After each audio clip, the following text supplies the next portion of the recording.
You're listening to TIP. Hey everyone, welcome to this Wednesday's release of the show where we're talking about Bitcoin. Today's show is an important one because we're talking about a really interesting and controversial topic, and that's Bitcoin borrowing and lending. To cover this topic, I have two titans in the space, and that's Zac Prince, who's the CEO at one of the largest borrowing and lending platforms called Blockfi. And we're also joined by Mr. Mark Yusko, who's a major investor in not only Blockfi, but numerous other digital asset companies with Morgan Creek Capital Management. Mark wasn't able to join us until later in the conversation, so it'll just be Zac and myself for the first half of the conversation. I try to cover all the areas of this topic so the listener can fully understand what risks are being assumed by the potential user of these platforms. At the end of the conversation, I provide my own personal thoughts on the idea of lending and borrowing, and it's kind of a summary of everything I just learned. So with that, here's my conversation with Zac and Mark. You're listening to Bitcoin Fundamentals by the Investors Podcast Network. Now for your host, Preston Pish.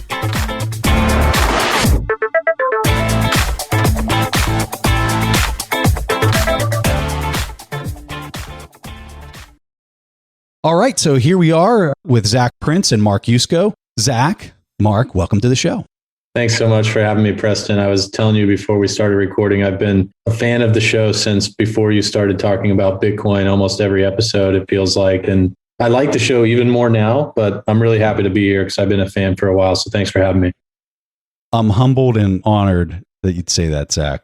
This is going to be fun. And I think that when people think of BlockFi and they just think of lending in general for the overall Bitcoin or crypto market, it's concerning for them because they're so used to traditional banking. They're more importantly used to fractional reserve banking. And they're looking at something that's going up like a rocket ship with tons of volatility.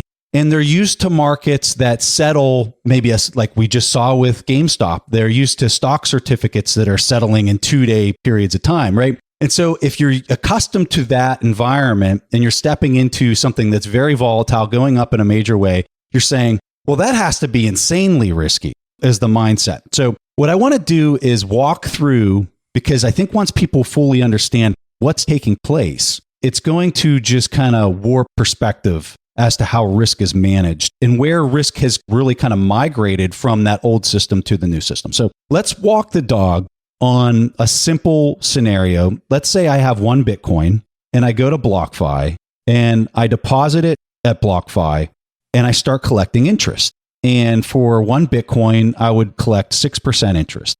So for people that are not familiar with the space, they're hearing this right up to this point and they're saying, there is something seriously wrong when the rest of the world is getting 0.01% as interest in their account. So walk us through what's happening when that one Bitcoin is deposited. From the user's perspective, it looks like you're interacting with any other centralized, regulated financial services kind of company in the crypto space. You go through KYC, you log into your account, you have a wallet address that you can deposit to, you send your Bitcoin to it, it shows up in your account.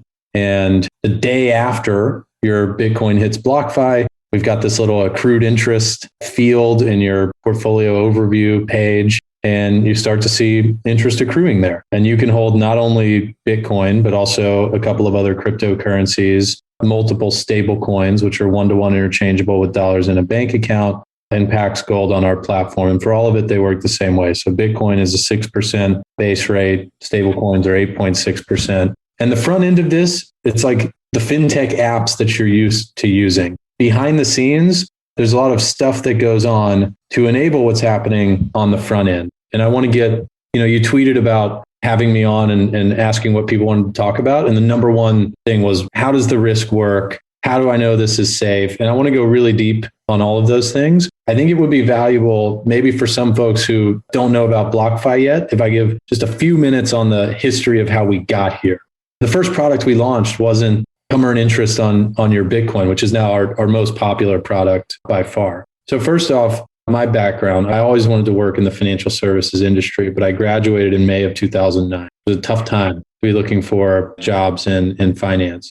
I ended up working at an advertising technology startup. Throughout my career, I've always worked at venture-backed technology companies. And most recently, prior to starting BlockFi, I was in the online lending industry, and it was originally referred to as peer-to-peer lending. Now it's called online lending. There are a few parallels to be drawn to the crypto ecosystem from that ecosystem, and a lot of the strategy, the business development strategy that we're implementing at Blockfi comes from learnings that I had in that sector, starting with how we saw the opportunity. So the number one thing that enabled firms like SoFi and Lending Club and others in the online lending world to build businesses was the fact that banks pulled out of a lot of areas of lending coming out of the financial crisis. So small businesses weren't getting access to debt and credit like they used to be able to, consumers, et cetera. And now that online lending industry is responsible for a little over a third of the entire unsecured consumer lending that happens in the US. So it's material now. When I started working in it, it was pretty new. And I actually started investing in Bitcoin in 2014 because I had been in the online lending industry for a few years. I became kind of like the fintech guy amongst my friend group. And I started writing a blog just because I was seeing so much cool stuff. I didn't have anywhere near the audience that you have.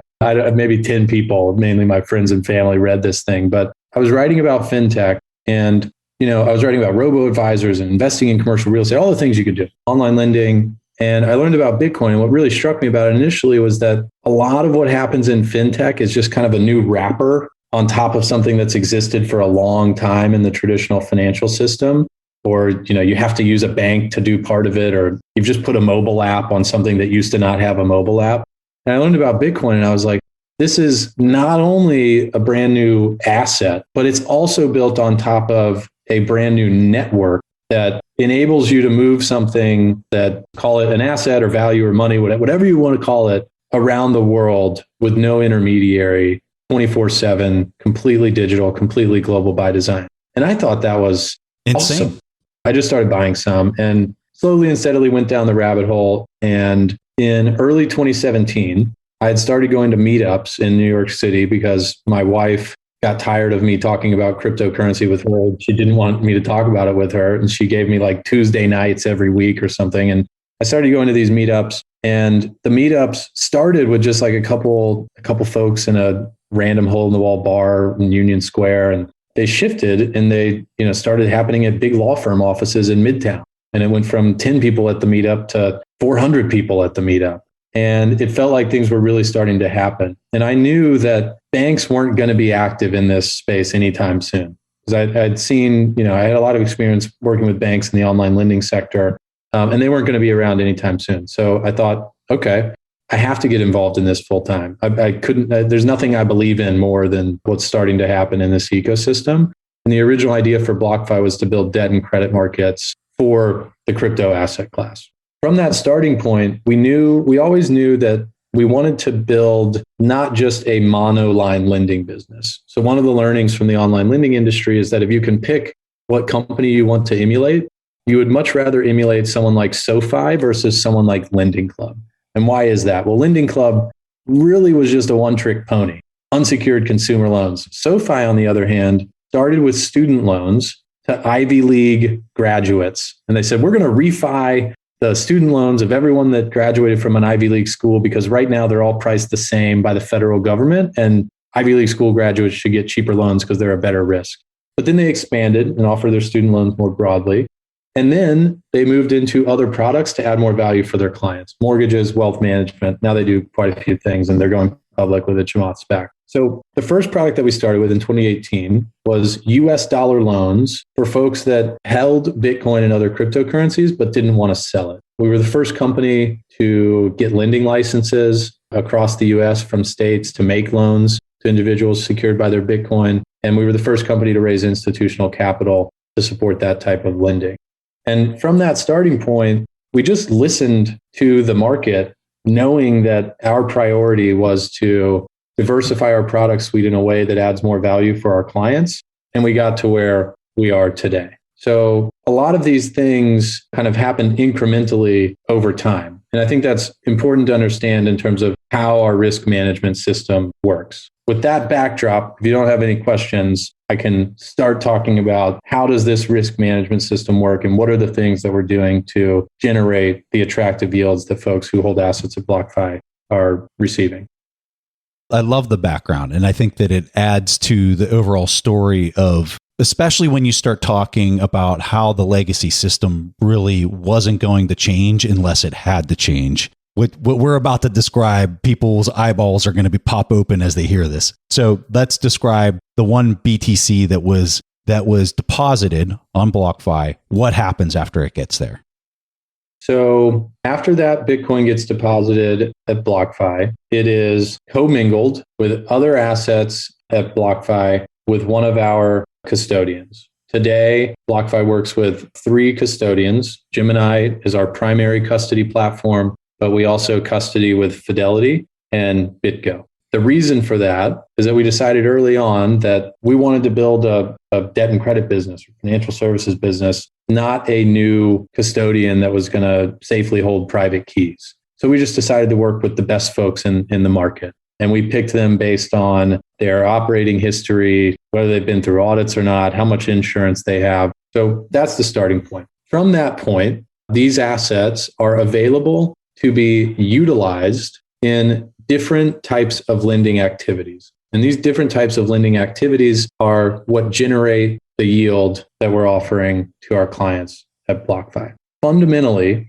there are 2 different types of loans that Blockfi makes. There are loans where collateral is posted back to Blockfi, and there are loans, over-collateralized, and there are loans which are smaller as a percentage than the over-collateralized loans, but there are loans where they are under-collateralized. Also, we have 2 different types of borrowers who are borrowing from Blockfi. We have our retail clients who are borrowing directly in our mobile app or our web app. They're always borrowing dollars secured by the value of their cryptocurrency holdings on our platform. And then we have institutional borrowers who, depending on who they are, may be borrowing in a similar construct as our retail borrowers, where they're always minimum 2x over collateralized, or they may be borrowing where they are 1-to-1 collateralized or under collateralized. And importantly, on the institutional side, the loans could be denominated in dollars or cryptocurrencies. They're denominated in Bitcoin. So now let's talk about the risk management. The over-collateralized part is pretty easy, and that's where we started. So what do you need to effectively manage risk when you have over-collateralized loans? You need a system that is monitoring prices, that is connected to liquidity, and that is available to take actions in the event of price volatility where you would need to, based on the loan-to-value ratios of the different loans. Let's just make it really simple with numbers. So when we're talking about an over-collateralized loan, the 1 Bitcoin that I deposited at Blockfi is then lent out to a person who is, in order to receive that loan, they're posting collateral that is above the amount that they're borrowing. So let's say another person on the other end is borrowing that 1 Bitcoin that I deposited. In order for them to do that, but they might have to deposit 1.5 or 2 Bitcoins worth of value, either in USD or Bitcoin or whatever, in order to borrow that amount. So if the price of that collateral starts moving down, they get a margin call. I'm still protected because it's an over-collateralized loan. And if it gets down to the price that it was at parity with my original deposit of 1, they haven't stepped back into the market to replenish their escrow, the account would just be liquidated and my 1 Bitcoin is protected. Did I describe that accurately for the over-collateralization process? That's perfectly accurate. One thing that I would mention is that in terms of how our system works, we're doing this in both directions, meaning there are certain loans that we're making where someone has held Bitcoin on our platform and they're borrowing dollars at a 50% LTV secured by the Bitcoin. There are other loans that we're making, your example, where someone's borrowing Bitcoin and they're holding dollars as collateral. And in the scenario where the price of Bitcoin moves down, the borrower of dollars secured by Bitcoin is getting warnings and then a margin call and then a liquidation. And in a scenario where the price of Bitcoin moves up, the borrower of Bitcoin who posted dollars is getting warnings and then a margin call and then a liquidation. So in terms that most people are just comfortable with, it'd be like your house is paid off and you want to go out and take a loan out against the house that's completely paid off, but you can only borrow 1/3 of the value. It's maxed out in order for it to be over-collateralized. That's what's effectively happening on both sides of this trade that you're talking about, whether you're borrowing or lending it. That over-collateralization is protecting it. Now, what I think is really interesting about this particular market, that for me reduces a lot of risk is when we're talking about a house, how hard is it to step into the market and sell that if the price starts moving away from, like, so let's just take the example where you took out 1/3 of the value of the house in a loan and it's collateralized because the house is paid off, over collateralized. And let's just say there's a meltdown in the real estate market and the price collapses 67% and it's approaching down to the parity of the amount that was borrowed. You can't step into the market in 1 minute from now and sell that and liquidate it in order to protect the underlying value of the loan. But in this space, it's traded 365 days a year, 24 hours a day, all over the world. And so you can step in, and if the price moves in a dramatic way like that and the loan is becoming at parity or under collateralized, you can sell it immediately. So this is just so different than how anything works in traditional finance, because you might have to wait, 2 days to clear. And if you're talking stock certificates, that's a huge risk. Even if you are over collateralized, that's a risk if you can't step into the market and settle immediately. Absolutely right. The liquidity profile of the assets that are supported to be used as collateral at Blockfi is dramatically better than a house. I would argue that it's even dramatically better than securities because of exactly what you described, Preston. These things trade 24/7, 365 globally across both spot exchanges, derivative exchanges, and with real over-the-counter institution to institutional volume. And Blockfi is connected to all of those venues where liquidity is available. Okay, so now here's where I would be concerned. If I deposit my Bitcoin and it's then either turned into USDC, into a cash stable coin and lent out, or it's lent out as Bitcoin, I don't really necessarily care about that. The thing I really care about is the person who would be making that deposit, is that the escrow that's being held on my behalf is being held in the token that I deposited. Let me give you an example. Let's say I really dislike Ethereum and I don't trust it. I deposit Bitcoin. I'm going to take so much crap for that on Twitter, but it's okay.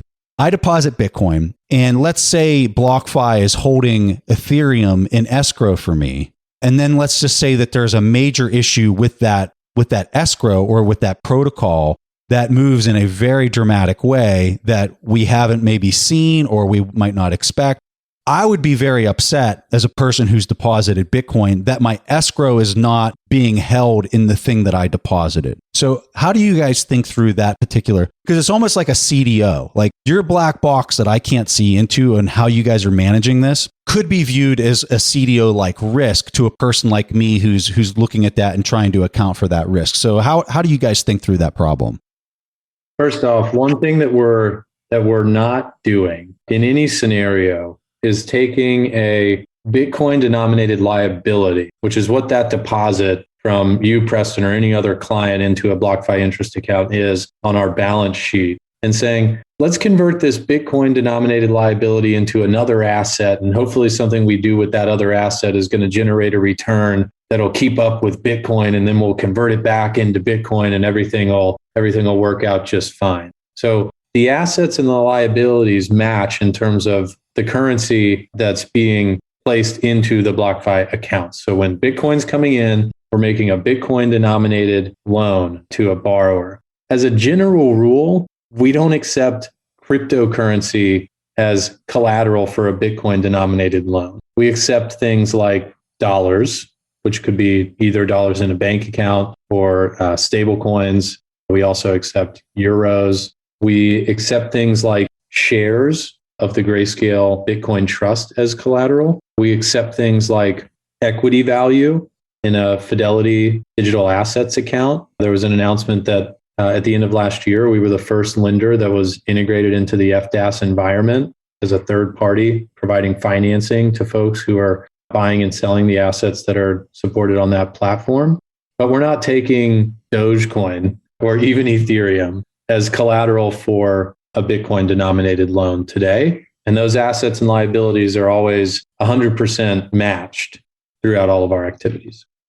Hey, so on the GBTC comment, I know when people heard you say that, they're thinking, my immediate thought was, well, how about the GBTC premium? How does that impact the way you guys are looking at how the value is managed? Because I mean, right now we saw the premium on GBTC almost go to zero, and then you get a big bull run. It's a 1.2 on the premium for that. So how are you guys accounting for that in the way you're managing risk? And then talk to us a little bit about your relationship with Grayscale. We don't prescribe any value to the premium in terms of financing that we're providing to folks that want to use either liquid or shares that still need to be seasoned of the various Grayscale trusts. In terms of our relationship with Grayscale, we filed what's called a Form 13G towards the end of last year in the fourth quarter, which disclosed that we are a greater than 5% holder of the total number of shares of the Grayscale Bitcoin Trust. The reason for that is that you can think of us as a market maker of sorts for that product. So we're very active in facilitating the new creation of shares by subscribing at NAV with Bitcoin. We're very active in the securities lending market for Grayscale Bitcoin shares, and we're very active in capturing the premium that exists in the market on shares of GBTC. So for a person who would go to your platform and they'd say, all right, I'm going to borrow some Bitcoin. Who is this person that is putting up double the collateral of what they're borrowing and paying 9% interest for it? Who is this person and what are their interests in order to take that on? Let's go back to the segmentation of the groups that we lend to. So the person who's putting up Bitcoin to borrow dollars could be an institution or an individual just using, the publicly available Blockfi platform. It's someone like me who is likely to have held Bitcoin for a while, is still very bullish on the future trajectory of the price of Bitcoin, and who has a liquidity need for something that they want to do in their life. It could be making another investment or a down payment on a house or taxes, and they don't want to sell their Bitcoin. They don't want the tax burden. They want to be able to continue to hold it without the tax burden and just pull their timeline a little bit to the left. They'll quickly pay it off. It's like working capital.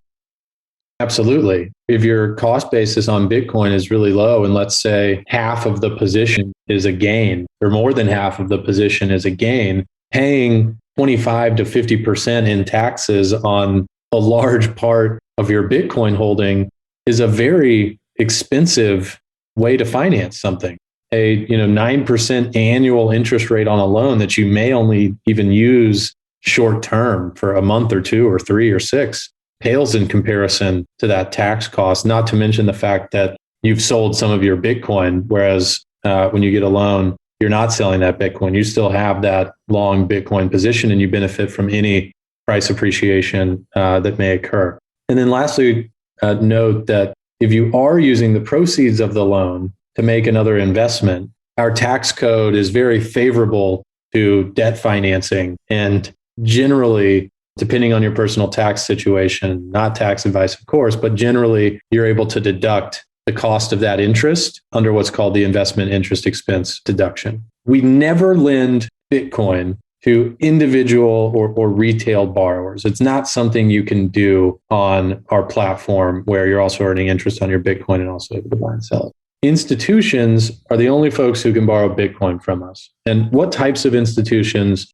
are doing this? It's primarily market making firms, trading firms, hedge funds, and other types of institutions who are active in the cryptocurrency market. But importantly, they cannot finance that activity with their traditional prime brokers. So the same problem that we set out to solve for retail folks, we pretty quickly after we got into the market realized that institutions had the exact same challenge. Banks weren't actively helping them participate in the cryptocurrency market either. So let's talk about some of these use cases that the institutions have. Anyone who's active in the cryptocurrency market knows that there are lots of different venues where cryptocurrency trades: spot, futures, OTC, US-based exchanges, exchanges based in Asia, in Europe, in Africa, in LATAM. The number one use case that we see for borrowing Bitcoin is inventory to conduct market making.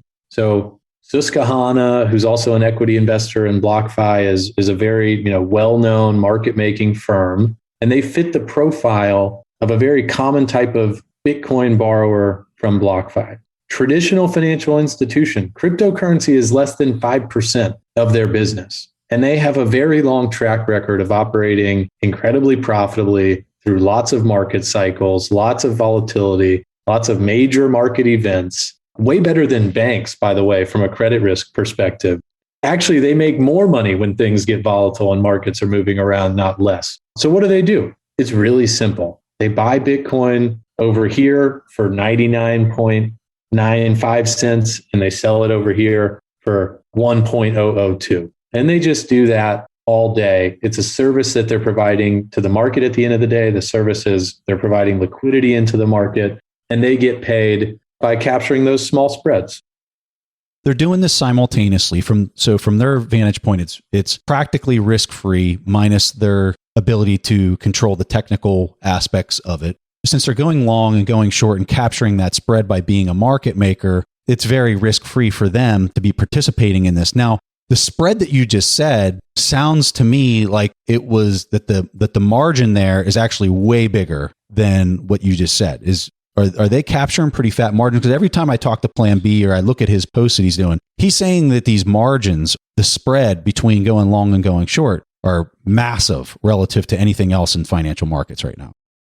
They absolutely are massive. And the level of sophistication that's needed from these firms to capture these spreads in the cryptocurrency market is dramatically lower than in traditional markets because it's still nascent. We're not using the same technology in the cryptocurrency trading ecosystem that exists in the US public equities markets, where folks are co-locating servers in the data center, and you've had regulation kind of put in a bunch of rules around best execution, and you're selling order flow. We're not even close to that point in this market's evolution yet. The market is sufficiently liquid, but the market is fragmented and the market lacks access to traditional financing. And so as a result, whether you're talking about someone who's borrowing dollars secured by their Bitcoin or someone who's borrowing Bitcoin to finance their market making activities, the cost of borrowing is higher than in the equities market, as an example.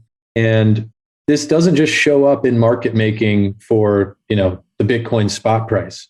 It also shows up in the futures curve, where the implied basis, which is if you take the futures price compared to the spot price, and then you annualize that, oftentimes has a yield which is basically risk-free. You're taking risk to the CME of north of 20%. What happens if you're a portfolio manager at Susquehanna or another firm like them? Well, what happens is you go to your bosses one day and you say, I think that the trading strategies that I've implemented in traditional markets could work great in crypto. In fact, they could deliver way better returns than what I'm delivering in traditional markets.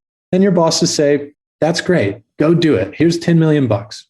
And you start doing it with 10 million bucks and it works great. Well, then what do you want to do? You want to start doing it with 100 million or 200 million. And normally in traditional markets, when you want to scale something like that up, you call your prime broker, you tell them what you're doing. They already have a relationship with you and they have no problem giving you financing for it. Well, in cryptocurrency, they had literally no one to call. So BlockFi's phone started ringing towards the end of 2018, when at the time we had really only brought this retail loan product to market. And it was folks like Susquehanna and others saying, we have an idea we want to run by you. Have you ever thought about providing financing to the institutional side of this marketplace? And we said, yeah, we thought we would get to that at some point. We'd love to do it. And we were one of the first companies providing financing into that part of the market as well. And we really quickly learned that the amount of Bitcoin that we had, which at the time was just the Bitcoin that was being posted for US dollar loans, we didn't have the interest account yet, was not going to be nearly enough to meet the demand from the institutional side of the equation. But now you have institutions and you have companies that are now putting this on their balance sheet. So are they coming into the lending side or deposit side for you? They are. The total size of assets on BlockFi's platform today is over 10 billion. And it's growing by every week so far this year, north of $250 million. So when I think of a stress test for BlockFi, I would think that the March liquidity crunch, where the market had a immediate reaction to COVID, the whole derivatives market was getting repriced. You had this massive run on baseline dollars. What was that experience like for customers at Blockfi as far as depositors and margin calls and that kind of stuff? Yeah, so a few things that are worth noting here. So first off, we made our first loan in January of 2018, and we've had perfect performance with no losses in our lending activities in terms of our clients' accounts with Blockfi throughout not only the event in March, but also the kind of final capitulation coming off the 20K high in October of 2018 when we went down from 6K to 3K. In multiple times where we've had greater than 20% upside volatility in a single day, including at least one day where we went up 40% in a single day. And most notably and most recently in March when we went down 50% in a single day. So one of the things that I think is indicative of the strength and robustness of our risk management system is that on March 12th, the day after Bitcoin went down 50%, we were operating across our entire platform completely normally. We were processing withdrawals. Still over-collateralized on it. Still over-collateralized, still making loans for our retail and institutional clients. And that was not true for everyone. I mean, if you look up other folks, at least cosmetically purport to do the same things that we do in this market, a lot of them publicly stated, we are not actively lending right now. We are waiting for the dust to settle, or we're evaluating the condition of our books, not Blockfi. We were open the whole time. We were available to our clients, and our risk system performed perfectly. What you realize when you're in the business that we're in, providing the products that we are to our clients, is that oftentimes the hard part isn't just like, does your risk system work well? Can it make the margin calls and get the liquidity? It's how do you, in the context of market volatility, still deliver a positive experience for your clients? We don't want to liquidate someone's Bitcoin who's borrowed dollars from us because the price of Bitcoin goes down 50%. That's a horrible experience. We don't want to do that to anyone. And one of the things that we did, two things actually, that are, I think, fundamentally different than how a lot of folks and certainly DeFi approach things, is we're capable of using our own equity capital to hedge extreme volatility when risk systems are kind of flashing yellow or red lights on our side. And we did that in March. So you're saying the retained earnings that you as a company have were put at risk in order to allow your customers more time to react to their margin calls? Is that what you're saying with that? That's exactly right. Additionally, what happens in these stress scenarios is the blockchain gets very active. Sending Bitcoin gets very expensive. And we have clients every time there's been extreme volatility who, with the best intentions, are trying to send us collateral, but whatever wallet infrastructure they're using or whatever traditional bank payment rail they're using isn't set up to make it move quickly. Mm-hmm. And as a result, despite the best intentions of our clients and their ability to post more collateral, the timing gets off a little bit. And it's not that we turn our risk system off and say, oh my gosh, we're going to just take all the risk and trust that everyone's going to send us the money. We obviously don't do that.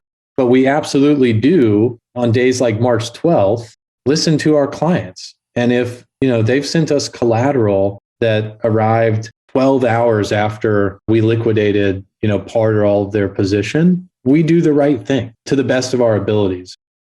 While still having an interest for the depositor and not putting them in a predicament or risking the depositor's capital, right? The starting point, the baseline is preservation of capital and never incurring a hedging cost or a client service expense that would put client capital at risk. So that's the baseline. We're now in extra credit land. So in extra credit land, you can make a decision like, okay, the market has moved in the 12 hours that it took my client's collateral to arrive. And the cost of that in terms of us just reinstating their position versus what actually happened, which is we liquidated part of it in accordance with the loan agreement and how our risk management system works, is let's say 50 grand. And we can say things like, we'll split it with you. I'm just giving an example, but that's the type of thing that our client service team was doing with our customers, not only on March 11th, but also on March 12th and 13th. And I think that is truly unique. And I don't know of any other platform that was not only operating, but also operating in a way where we have a long-term client relationship at the front of mind. Because, we're not here to make a loan to someone and then blow them out and great, the risk system works. So, have a nice day. Like, we believe that our platform is going to keep growing. We're going to keep adding more products that should add more value for our clients. And we want them to be our clients for life. And so it's more important than a single trade or a single day of volatility. So we had a lot of questions in reference to insurance. Lots of people wanted to know, let's say there is a mistake or the risk management is somehow goes wrong for one particular token. Is that somehow insured, or is that part of the expense that is being taken out of my yield that Blockfi has? Yeah, so there is insurance available from our custodians for the assets that are held with them, which is at all times a minimum of 20% of the client assets on Blockfi are just literally sitting in a custody account, not being utilized for loans. And oftentimes it's a much higher number than that. So there's insurance there that would protect against things like employee theft or cybersecurity issues with the custodian. There is not insurance today for losses that may be incurred from the lending activities that Blockfi does. We are always thinking about ways that we can bring insurance to the table. To date, it's been cost prohibitive. The cost of insurance would effectively completely eliminate the yield that we're offering to our clients. But I believe that will change. The question is just how long will it take? And the things that help it change are operating history, capitalization of Blockfi's business, data that you can share about what happens to our risk management system in periods of volatility. And I also think that over time we'll have probably different flavors or different kind of levels of risk accounts and associated yields that you can have on our platform. So on one end, there'll be the highest yielding option. On the other end, there'll be a very low or zero yielding option where literally your assets are just held with one of the top custodians that we work with. So, Zac, you and I have had a lot of back and forth here, and Mark has been insanely patient. He's listening and smiling, and I can see his reaction on the various questions. So, Mark, I want to throw it over to you. This is a tricky question. When you look at this marketplace, it's getting competitive by the day. Everyone who's probably listening to this is thinking DeFi and what's DeFi's impact to Blockfi as far as the competition for yield moving forward. How do you think through that? And after you respond, Mark, I'm kind of curious how Zac sees it as well. I'm mostly just smiling because we've been partners with Zac for a long time, and every time I hang out with him, I just get more excited about being partners because he's just, like I said, so clearly visionary, and that client focus is so unique in this business. Great business person, and he and Flory have built an amazing team.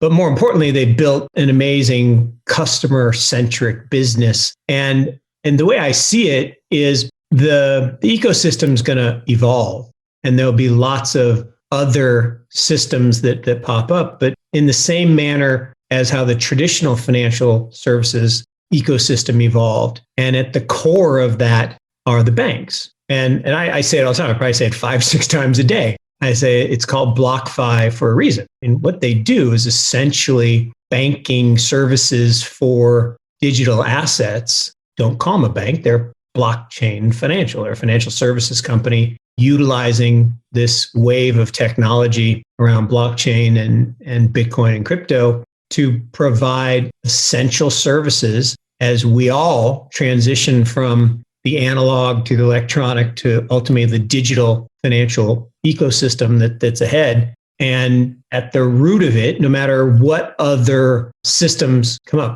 take fintech and what it does relative to the banking system. In the old days, you had a banker, and the banker knew your name, and he knew where you lived, and he knew your family. And if you wanted a loan, he or she would facilitate that loan. Today, it's nameless, faceless organizations. And if you want a loan, you can go online with one of these, and you can get a loan through a peer-to-peer exchange a lot faster than the bank, and not have the experience. My first time I tried to do it, and they said, well, if you deposit $100,000, we'll lend you $50,000 to buy that house you want to buy.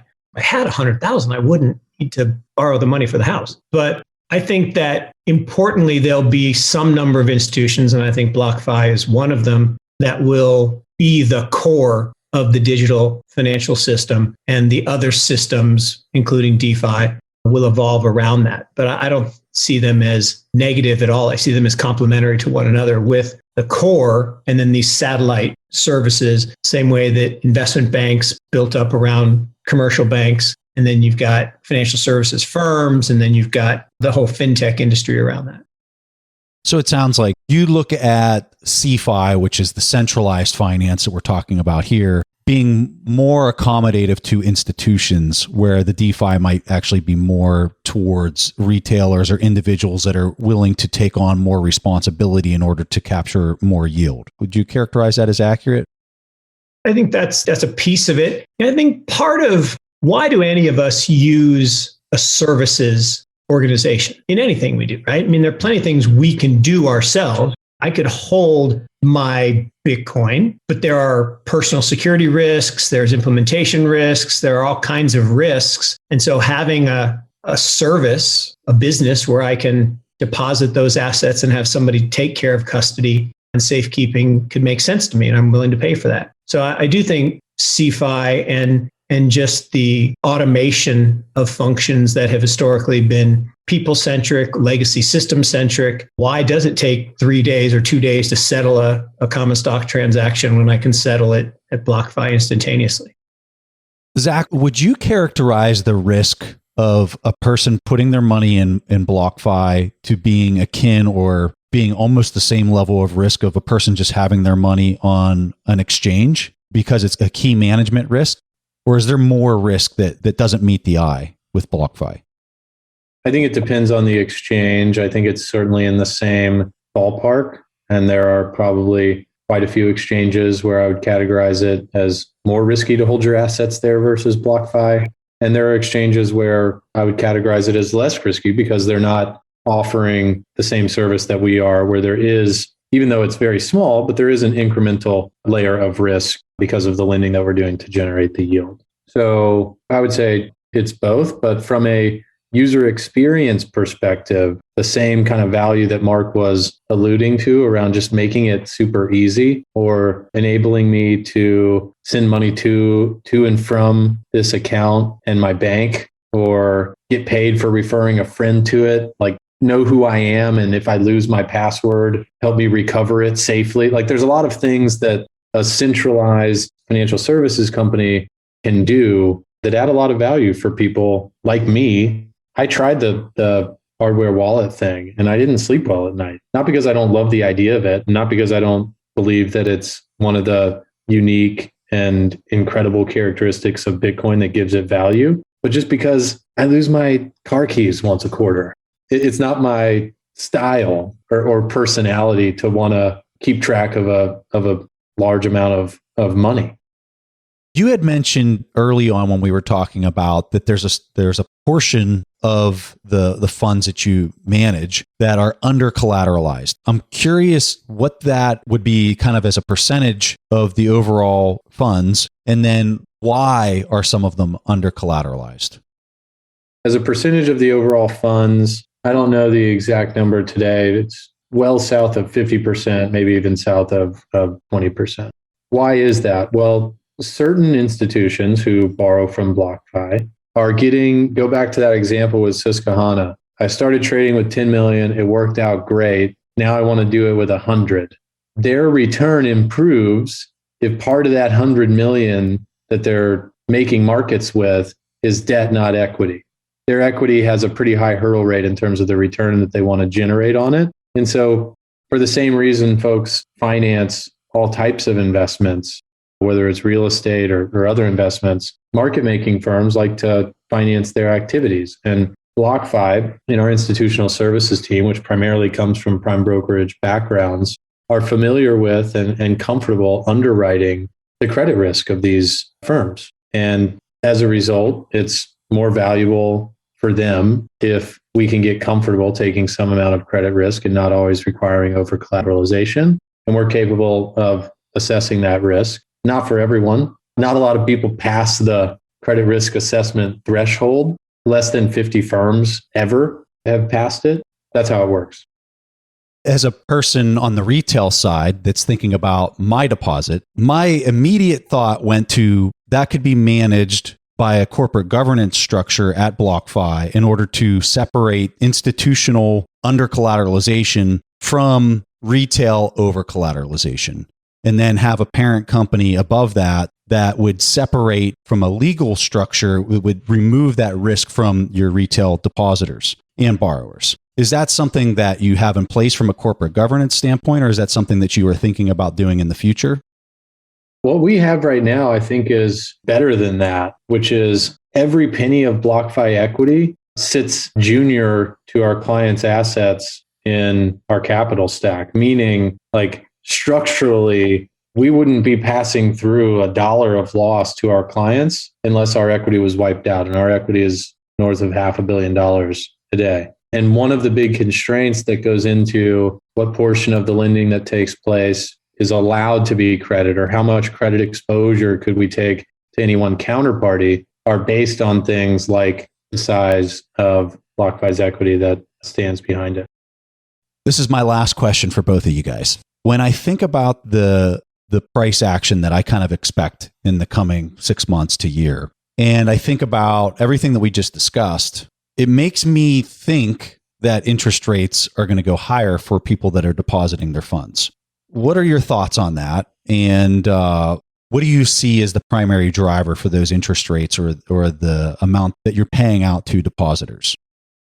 I think it'll be interesting to see. I could argue both scenarios. I could argue a scenario where rates go up and a scenario where rates go down. Ultimately, the drivers are adoption, liquidity, volatility, and sentiment, market sentiment. And the more volatility there is, the more demand there is to borrow. The more liquidity there is, the more demand there is to borrow. The more different types of institutions there are, the more demand there is to borrow. And on the market sentiment piece, directionally, there's less demand to borrow Bitcoin in times where the market is bullish, and more demand to borrow Bitcoin in times where market sentiment is bearish. I think rates will stay, the way I think about it is, relative to traditional financial rates, how long of a runway do we have where, for market constituents who are capturing these yields, how long of a runway do we have where they're staying incredibly attractive relative to what you can get in the traditional market? And from that perspective, I think we have a long way to go. Long. I think we have super long. Which is crazy because the spreads are so massive and the margins are so fat. You would think everyone and their kid sister would be trying to capture that. They are, Preston. I think that's the key, right? And again, Zac can't say this, but I will. It's because it's hard to build what Zac and Flory and the team at Blockfi have built. It's hard to have the quality and the trustworthiness. I refer to this whole thing as the trust net for a reason. It is literally all about trust and eliminating that lack of trust that we have in institutions today that's been on a downward trajectory, like interest rates, for the last couple of decades. And by focusing on a high standard of quality and a high standard of risk management and asset management, and building out infrastructure and capabilities well ahead of the asset growth, Blockfi has put themselves in a position where they are the gold standard in this nascent industry. And so, yes, there will be competitors. And you're right, Preston, everybody would love to do this. But if I'm a borrower, I don't want to borrow from Joe's crypto shop. I want to borrow from somebody that I really trust, that I know has the systems in place where there's not going to be a question of whose assets are whose and how the transactions are occurring. So I think it's Paul Romer won the Nobel Prize for this, right? It's called the law of increasing returns. It's not necessarily the best technology that wins. It's the technology that gets critical mass and the network effect first. And the network effect of Blockfi in the most important circles of financial services users is there. And it's kind of like when people say, something better is going to come along and displace Bitcoin. No, it's not. One, because it's open source, but two, because network effect wins. And you can just look around the world, right? The top 5 of the top 10 largest, most valuable entities in the world. They're not companies, they're networks. Amazon, what is it? Amazon doesn't make anything. They're a network of users. They're basically a search engine that matches buyers and sellers, and they take a cut. It's a brilliant business model, incredible. But the scale, as you get more users, when there was one of these, not valuable at all. Now that there's 10 billion of them connected around the world, pretty valuable. One thing I want to mention, if I can, Preston, is a year from now, if we do check in again, I believe that you will be talking as much about some of the other things that we're doing at Blockfi as you are about the lending side of it. The thing that I'm most excited about personally is the Bitcoin Rewards credit card, which we're launching in the second quarter of this year, which will be the first ever Bitcoin Rewards credit card. We'll launch cards outside the US market and make it available in places where credit cards are available, like Canada and the UK, Australia, other European markets. And that's just going to be our first product in the payments category. I mean, there's so much that we anticipate building over the next few years. And against the backdrop of what's happening in the Bitcoin ecosystem, we think that people think of us as a crypto lender today, or maybe crypto financial services. Like 5 or 10 years from now, it's just going to be financial services. And we're going to be doing all of the things that the big banks do, or traditional fintech companies.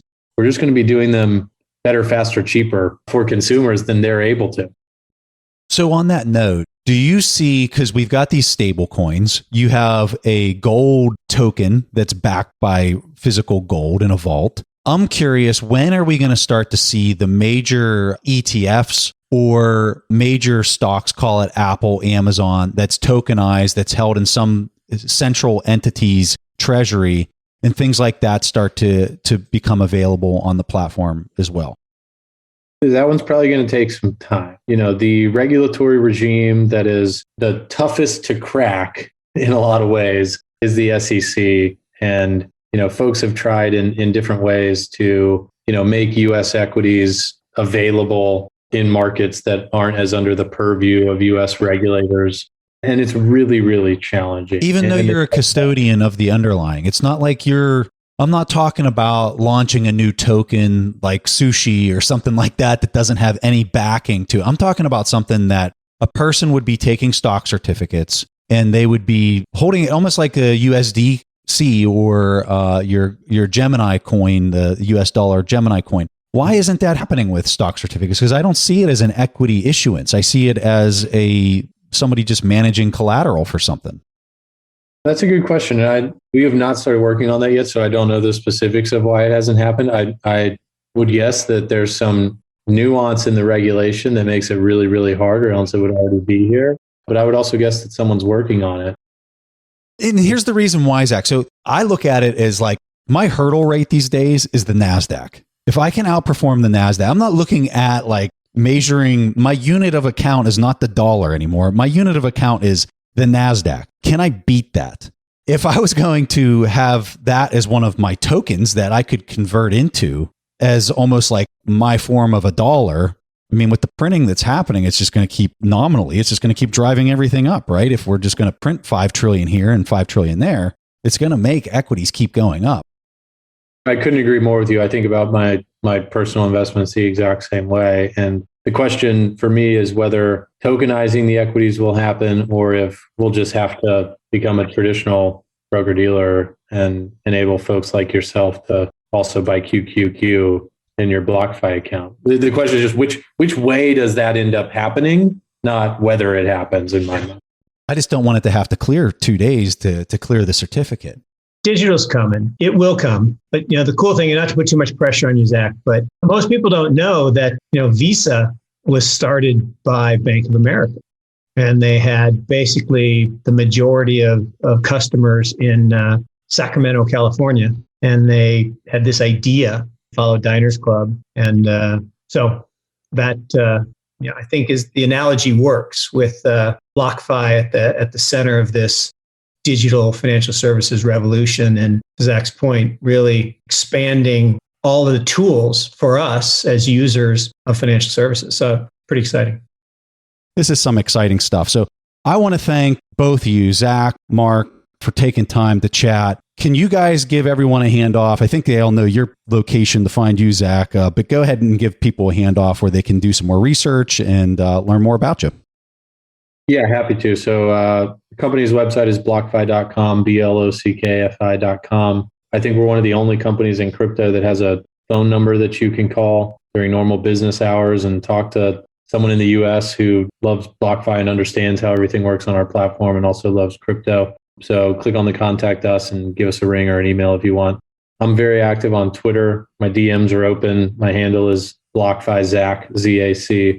I love hearing from folks. Don't hesitate to get in touch with us. Preston, thanks for letting me be the fly on the wall with this just unbelievable conversation between you guys, and I really appreciate it. So Morgan Creek cap.com, where you'll find everything about Morgan Creek. And then I also am active on Twitter. My wife might say too active, at Mark Yusko. And my DMs are open as well. Although I hazard a guess that I'm probably less good at answering than the two of you, but I aspire to get better. Gentlemen, thank you for your time. This was really fun. Thanks, Preston. All right. So what did you guys think? So I've been getting asked a ton of questions online about Bitcoin borrowing and lending. So here are my thoughts. And first things first, these platforms, as I suspect everyone already knows, are not FDIC insured. So if something happens to the way the platform owner is managing risk or the private keys, you name it, there isn't anyone that's going to come and bail you out. Now, what's the likelihood of something like that happening? Well, I just don't have any idea how I would assign a probability to something like that. If anything, this space is like the Wild Wild West is probably the only way I can describe it. There's enormous yields relative to traditional finance, but like anything, it's just because there's risks associated with where we're at in the maturation of this entire process. When I think about the way I distribute risk and invest, I view it kind of as an expected value problem. So let's say you own one Bitcoin and your expectation for the rest of 2021 is that the price will double from here. And let's just say that you're expecting Bitcoin to go to 100,000. Or your second option is you could take that one Bitcoin and put it on a platform, the borrowing lending platform, and let's say you could get a 6% return on top of that 100% that you're expecting to get from here. But that investment of putting it on a lending platform comes with higher risk than just taking the self-custody of the coins. So you're comparing a choice of 100% or 106% with higher risk. And that's also assuming that you're really good at self-custody, which might be an if for some folks. Well, when you do that problem from an expected value mindset, the answer isn't binary. It isn't you should do one at 100% and you should do the other one at 0. The answer is some percentage of the one strategy and then the other percentage for the other strategy. So maybe 10% of your portfolio position of Bitcoin should be in lending and 90% should be in self-custody. I'm not sure what that number is. That's totally up to you. It really becomes a personal preference, how you can view the risks of not holding your own private keys. And it also depends on your personal net worth and your lifestyle expenses. There's no way to perform a Kelly criterion, because that's what we're ultimately talking about here, to put quantitative values necessarily to some of these factors. It's your personal preference, it's your personal expertise, and some things that you have to work out in your own head. I strongly encourage people to do their own homework and to make your own decisions. If there's one thing we've learned about Bitcoin from the beginning, it's truly making personal responsibility a real thing again. Now, one of the reasons I'm so excited about this space is because I think it's going to change a whole lot in the near future. In the past, you would always hear that Bitcoin has no intrinsic value because it doesn't produce any free cash flows. Well, that's just not the case anymore. In fact, when you look at companies like MicroStrategy who have more than $1 billion of Bitcoin on their balance sheet, that Bitcoin now has the earnings capacity through lending to actually generate more free cash flows than all the workers currently employed by that company. It's kind of a mind-blowing fact if the management actually start to put the Bitcoin into the lending market. In fact, since this lending is over-collateralized and it's operating in a 24/7 liquid market, I could see these kinds of rates in the future whenever these lending platforms really kind of have established themselves as being to have your private keys with them, that it could maybe even be considered a risk-free rate in the future. It's hard stuff for us to kind of wrap our head around, and I suspect its impact is going to start intertwining itself into the valuations of every other asset on the planet at a time where central banks keep debasing fiat currency and stock and traditional bond markets appear to just keep on getting bid into the stratosphere. What if this really high interest rate that we're seeing in these markets start to demonstrate to the traditional markets that these are what free and open interest rates actually are and actually look like? What would that do to equity valuations? What would it do to fiat-denominated fixed income prices? As you can see, this particular part of the digital asset space has really caught my attention, and I don't suspect these yields are going down anytime soon. With that, I hope you guys have enjoyed the discussion, and please do your own homework. Thank you for listening to TIP. To access our show notes, courses, or forums, go to theinvestorspodcast.com. This show is for entertainment purposes only. Before making any decisions, consult a professional. This show is copyrighted by the Investors Podcast Network. Written permissions must be granted before syndication or rebroadcasting. Thanks for watching. Make sure to subscribe and hit that notification bell so you don't miss out on the next podcast episode and new investing resources. What are your takeaways and thoughts on this discussion? Let us know in the comments section below.